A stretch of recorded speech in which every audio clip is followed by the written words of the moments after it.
दोस्तों, जैसा कि आप सबको पता है कि पितृपक्ष चल रहे हैं और अब तो पितृपक्ष के कुछ ही दिन बाकी बचे हुए हैं।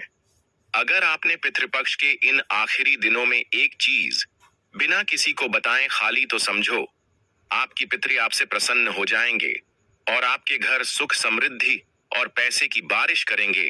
तो आपको पितृपक्ष के इन दिनों में एक चीज बिना किसी को बताएं खा लेना है। खाने मात्र से ही आपके जीवन में चल रही समस्त परेशानियों से छुटकारा मिल जाएगा। आपके जीवन में जो भी समस्याएं चल रही हैं, धन को लेकर या फिर किसी कारोबार को लेकर, वह हमेशा के लिए समाप्त हो जाएंगी और आपके घर में पितृदेव की कृपा से इतनी धन दौलत आएगी कि आप संभाल नहीं पाओगे। आने वाली 7 पीढ़ियां भी बैठे बैठे खाएंगी, रुपयों पैसों पर राज करेंगी, बैंक बैलेंस बढ़ता चला जाएगा और कभी खत्म होने का नाम नहीं लेगा।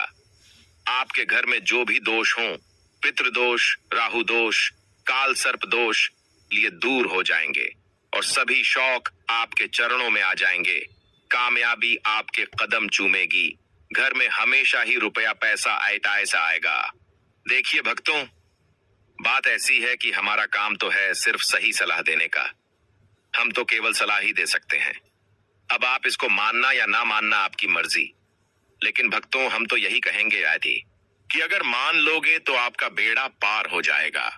भक्तों, पितृपक्ष बहुत ही विशेष और फलदायी माने जाते हैं क्योंकि इस समय श्रद्धा और भक्ति से पितरों की तृप्ति की जाती है।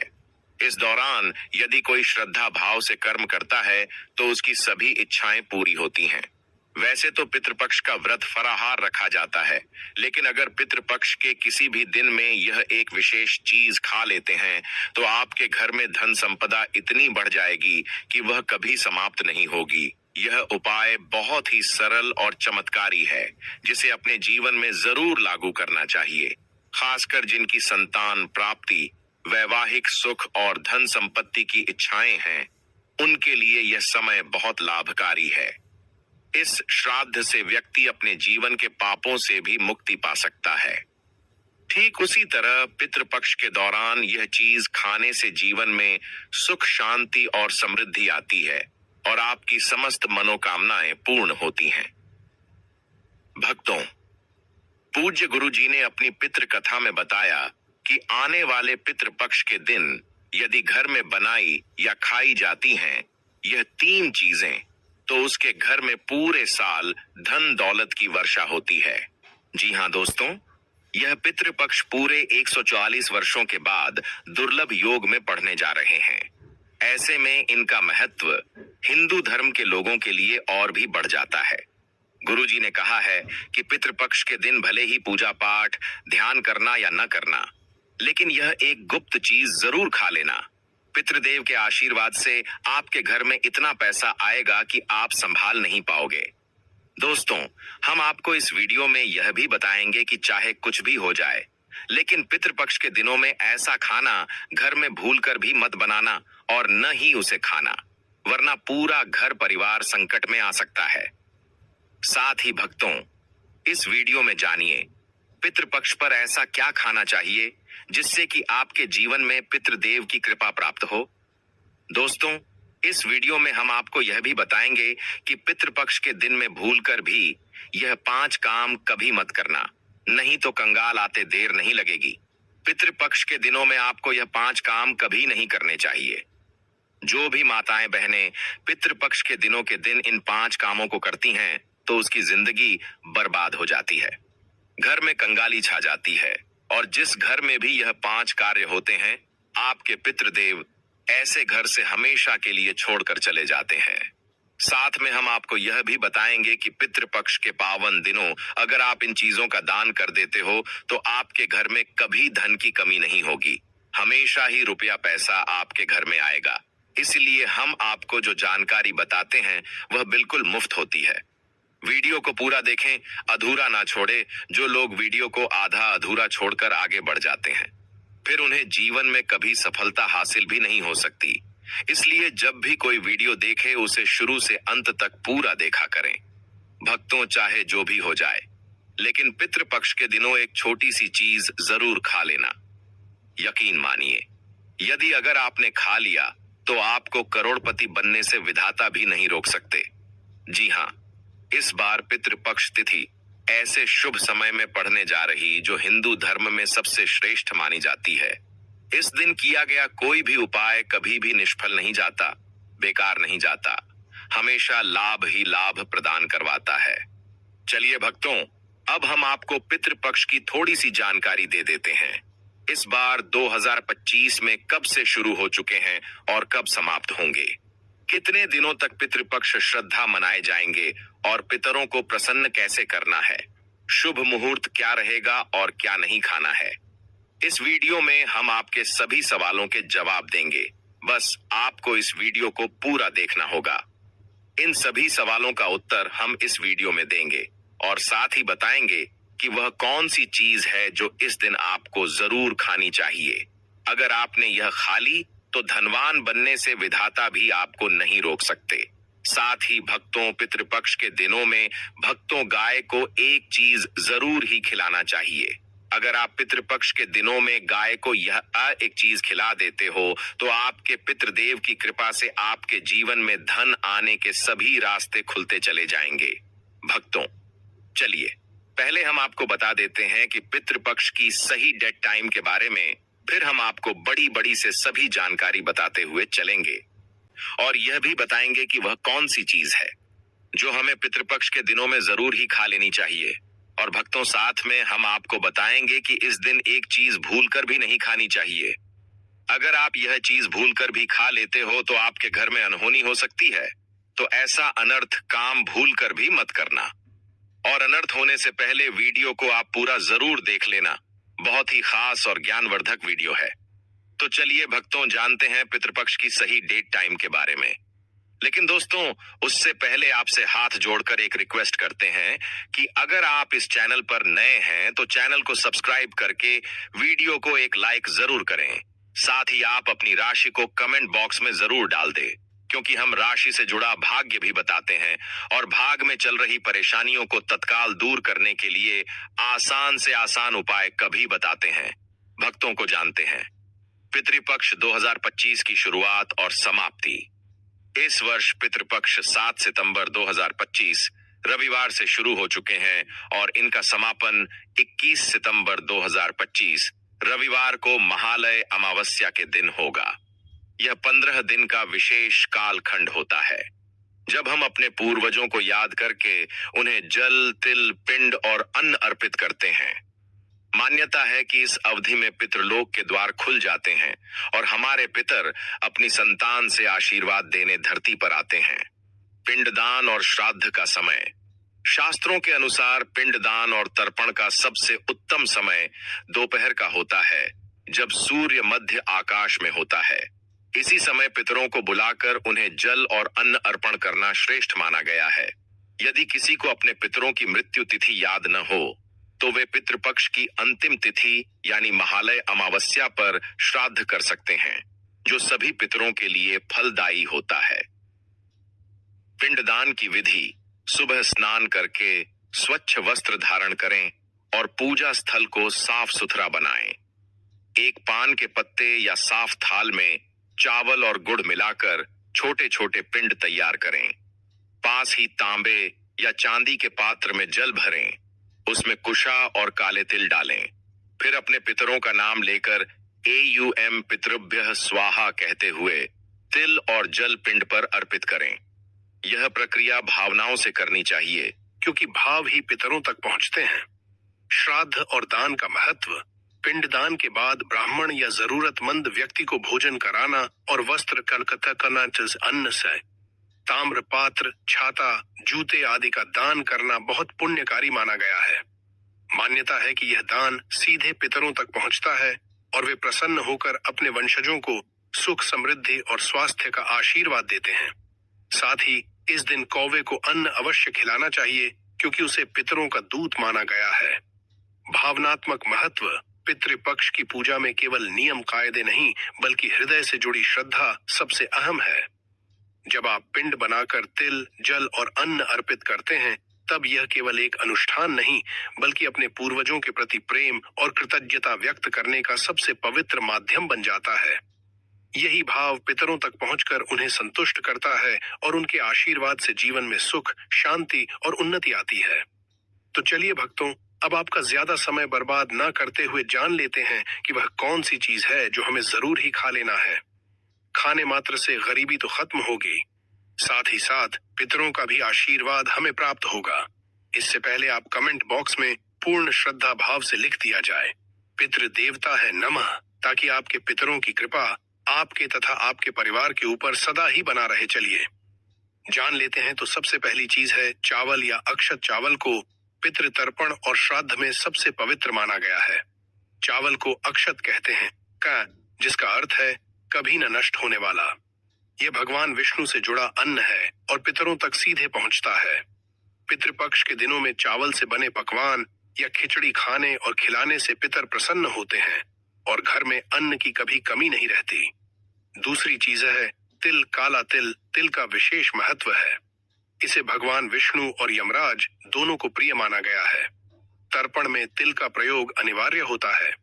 भोजन में भी तिल युक्त व्यंजन लेने से पितरों को संतोष मिलता है और वे वंशजों की आयु और स्वास्थ्य की रक्षा करते हैं। तीसरी चीज है मूंग दाल। मूंग दाल सात्विक आहार है और इसे भगवान गणेश से जोड़ा जाता है। श्राद्ध के दिन मूंग दाल से बनी खिचड़ी या हलवा खाने से पितर विशेष रूप से प्रसन्न होते हैं, क्योंकि मूंग दाल पाचन के लिए हल्की और पवित्र मानी गई है। यह पितरों की आत्मा को शांति देती है। लौकी को भगवान शिव का प्रिय माना जाता है। लौकी का सेवन पितृपक्ष में शीतलता और पवित्रता प्रदान करता है। जब लौकी से बनी सब्जी या हलवा खाया जाता है तो माना जाता है कि इससे पितरों का क्रोध शांत होता है और वे आशीर्वाद देकर परिवार को रोगों से मुक्त करते हैं। पांचवी चीज है अरवा घी गाय का। घी गाय को माता और देवताओं की अधिष्ठात्री माना गया है। पितृपक्ष में भोजन में गाय का शुद्ध घी जरूर होना चाहिए। यह देवताओं और पितरों दोनों के लिए प्रिय है। घी से बना भोजन पितरों को तृप्त करता है और घर में समृद्धि का आशीर्वाद लाता है। गुड़ तबकजीव शीता। गुड़ को देवी अन्नपूर्णा और सूर्य देव का प्रिय माना गया है। पितृपक्ष में गुड़ से बने पकवान, खिचड़ी या पिंड में गुड़ का प्रयोग करना बहुत शुभ होता है। गुड़ मिठास का प्रतीक है और इसे खाने से पितर आशीर्वाद देते हैं कि परिवार के रिश्तों में प्रेम और मिठास बनी रहे। नारियल। नारियल को श्रीफल कहा जाता है और यह माता लक्ष्मी तथा भगवान विष्णु को अर्पित किया जाता है। श्राद्ध के दिनों में नारियल आधारित व्यंजन या मिठाई लेने से पितर धन, धान्य और ऐश्वर्य का आशीर्वाद देते हैं। यह पवित्रता और संकल्प का प्रतीक है। दूध और दही। दूध को भगवान शिव और श्री कृष्ण दोनों का प्रिय माना गया है। दही को भगवान विष्णु की कृपा का प्रतीक कहा गया है। पितृपक्ष में भोजन में दूध और दही अवश्य लेना चाहिए। इससे पितर प्रसन्न होकर वंश में संतान, सुख और सुख समृद्धि का वरदान देते हैं। शहद। शहद को मधुमक्खियों का अमृत कहा गया है और यह सूर्य देव तथा भगवान विष्णु दोनों से जुड़ा हुआ है। पितृपक्ष में थोड़ा सा शहद भोजन में शामिल करने से पितरों को दिव्य तृप्ति मिलती है और जीवन में मिठास और उजाला बढ़ता है। केला। केले को भगवान विष्णु और देवी लक्ष्मी का प्रिय फल माना गया है। पितृपक्ष में केले का सेवन शुभ है। यह सात्विक और पवित्र फल है। इसे खाने से पितर आशीर्वाद देते हैं कि घर में सुख, शांति और धन का प्रवाह बना रहे। तो यह थी वह चीज है जिसका सेवन हमें जरूर ही कर लेना है। और इसी के साथ कुछ ऐसी वर्जित वस्तुएं भी हैं जिनका सेवा नमक भूलकर भी पितृपक्षों के दिनों में नहीं करना है, अन्यथा मित्र तो नाराज होंगे ही, साथ में घर में आएगी भयंकर कंगाली और गरीबी। तो चलिए जान लेते हैं कि वह कौन सी वर्जित वस्तु में जो हमें पितृपक्ष के दोनों भूल कर भी नहीं खाना है। पितृपक्ष के पावन दिनों में जितना जरूरी सात्विक और पवित्र भोजन करना है, उतना ही आवश्यक है कि वस्तुओं से दूरी बनाएं, क्योंकि इन्हें खाने से पितृ अप्रसन्न हो जाते हैं। शास्त्रों में कहा गया है कि इस काल में मांसाहार, शराब, प्याज, लहसुन, बैंगन, ककड़ी, मसूर दाल और खटाई जैसी चीजें बिल्कुल नहीं खानी चाहिए। मांस और मदिरा का सेवन राक्षसी प्रवृत्ति का प्रतीक माना गया है और पितरों को अशुद्धि पहुंचाता है। प्याज और लहसुन तामसिक गुण बढ़ाते हैं, जिससे मन की शुद्धता नष्ट होती है और पितरों का आशीर्वाद नहीं मिल पाता। बैंगन और ककड़ी को अशुभ फल माना गया है। इनका सेवन श्राद्ध और तर्पण काल में निषिद्ध है। इसी तरह मसूर दाल को भी पितरों को अप्रसन्न करने वाला अन्न कहा गया है। खटाई जैसे इमली, अधिक नींबू, सिरका भी वर्जित है, क्योंकि यह शरीर और मन दोनों को असंतुलित करती है और पूजा की पवित्रता को बिगाड़ देती है। पितृपक्ष का समय आत्मा की शांति और सद्भावना का होता है, इसलिए इन दिनों केवल सात्विक, हल्का और पवित्र भोजन करना चाहिए। जब हम वर्जित वस्तुओं से दूर रहते हैं और पवित्रता को अपनाते हैं, तभी पितर प्रसन्न होकर हमें अपनी कृपा और आशीर्वाद से जीवन में सुख, शांति और समृद्धि प्रदान करते हैं। पितृपक्ष के किसी भी दिन में आपको कौन सी गलतियां कभी नहीं करनी चाहिए? दोस्तों की पितृपक्ष के दिनों में यह 5 गलतियां कभी नहीं करनी चाहिए एवं इस दिन पति पत्नी को आपस में दूरी बनाकर रखनी चाहिए। लहसुन, प्याज का खाना नहीं खाना चाहिए। सुहागिन महिलाओं को बोल नहीं धोने चाहिए, इसलिए एक दिन पहले ही अपने बालों को धो लें। तुलसी का पौधा, झाड़ू, सुहाग की सामग्री या नमक कभी भी किसी दूसरे व्यक्ति को नहीं देना चाहिए। इससे माता लक्ष्मी नाराज हो जाती है। इस दिन बुजुर्गों के पैर छूने चाहिए। माता लक्ष्मी स्वयं श्री स्वरूप है, इसलिए इस दिन स्त्री का अपमान नहीं करना चाहिए, क्योंकि स्त्री स्वयं लक्ष्मी का रूप मानी जाती है। किसी की बुराई नहीं करनी चाहिए। पितृपक्ष के इस अति पावन शुभ दिनों में अगर कोई व्यक्ति आपके द्वार पर कुछ मांगने के लिए आए, तो हो सकता है उसे व्यक्ति के रूप में स्वयं आपके पितृदेव हो सकते हैं, क्योंकि इस दिन घर घर जाकर पितृदेव भ्रमण करते हैं और उसी घर में वास बनाते हैं जो सच्चे हृदय वाला हो, जो दूसरों का दुख समझता हो। अगर इस दिन आपके द्वार पर कोई कन्या मांगने के लिए आ जाए, तो उसे कुछ न कुछ भीड़ में जरूर देना चाहिए, क्योंकि माता लक्ष्मी साक्षात कन्या स्वरूप है। घर के दरवाजे पर भी आती है, उन्हें खाली हाथ न जाने दे। कन्याओं को मीठा अवश्य खिलाए। माता लक्ष्मी को मीठा भोग अति प्रिय है। अपमान, क्रोध का सामना करना पड़ेगा, हमेशा माँ लक्ष्मी की कृपा बरसेगी। माता लक्ष्मी को लाल वस्तु से अधिक प्रेम है। धर्मशास्त्रों के अनुसार घर का कचरा इस दिन बाहर भूलकर भी ना फेंक, नहीं तो आप कंगाल हो जाएंगे। घर का कचरा अगले दिन बाहर देखना चाहिए, ठीक है ना? अब देखिए, दोस्तों ही समाप्त हो जाता है और घर में सकारात्मक ऊर्जा का वास होता है। जिस घर में गाय होती है, उसे घर से स्वयं वस्तु दोस्त और हमेशा के लिए समाप्त हो जाते हैं, क्योंकि गाय को माता लक्ष्मी का ही रूप माना गया है। गाय के शरीर पर 33 करोड़ देवी देवताओं का वास होता है और पितृपक्ष के दिनों में तो गाय का पूजन सबसे श्रेष्ठ माना जाता है। इसलिए ध्यान रखें, गाय को कभी भी पितृपक्ष के दिनों में तो भूल से भी मारना पीटना नहीं चाहिए। और घर में दर्द, देवता का वास हो सकता है, इसलिए कोशिश करें कि रोजाना ताजी रोटी बनाकर गाय को खिलाएं। अगर रोटी किसी कारणवश जाए तो उसे अगले दिन ना दें, क्योंकि यह बासी मानी जाती है। गाय को हमेशा ताजा और साफ खाना ही दें। इसके अलावा अगर घर में कोई फल या सब्जी सड़ जाए तो उसे गाय को देने से बचें। घर की समृद्धि में कमी हो सकती है। गाय को खुश रखने के लिए आप आटे की 11 लोहिया बनाकर उनके ऊपर हल्दी लगा सकते हैं। ऐसा करने से आपके सारे काम आसान होंगे और जीवन में सुख समृद्धि आएगी। गाय के चरणों को स्पर्श करें, इससे आपके सभी दुख दूर हो सकते हैं। अगर संभव हो तो गाय की 7 बार परिक्रमा भी करें, यह आपके जीवन में सफलता और खुशियों का संचार करेगा। जब भी गाय को उसने हल्दी या थोड़ा घी डाल सकते हैं और रोटी को खाली ना दे, आपके जीवन में शुभ फलों की प्राप्ति का कारण बनेगा। गाय को ताजा रोटी खिलाना अगर करना आपके जीवन में, अगर आप इस चैनल पर नए हैं तो चैनल को सब्सक्राइब करके वीडियो को एक लाइक जरूर करें। साथ ही आप अपनी राशि को कमेंट बॉक्स में जरूर डाल दें, क्योंकि हम राशि से जुड़ा भाग्य भी बताते हैं और भाग्य में चल रही परेशानियों को तत्काल दूर करने के लिए आसान से आसान उपाय भी बताते हैं। इसी प्रकार से अगर आपने हमारे द्वारा बताए हुए नियमों का पालन कर लिया तो करणी मंत्र से वह सिद्ध हो जाएंगे और आपको लाभ की प्राप्ति होगी। जानकारी थोड़ी सी भी अच्छी लगी हो तो वीडियो को लाइक करें और कमेंट बॉक्स में सच्चे मन से लिख दें, पितृदेवता नमः। चैनल पर नए तो चैनल को सब्सक्राइब जरूर ही कर लें ताकि इसी प्रकार की और भी ज्ञानवर्धक जानकारी हम आपको सीधे नोटिफिकेशन के माध्यम से इस चैनल पर प्राप्त कर सकें।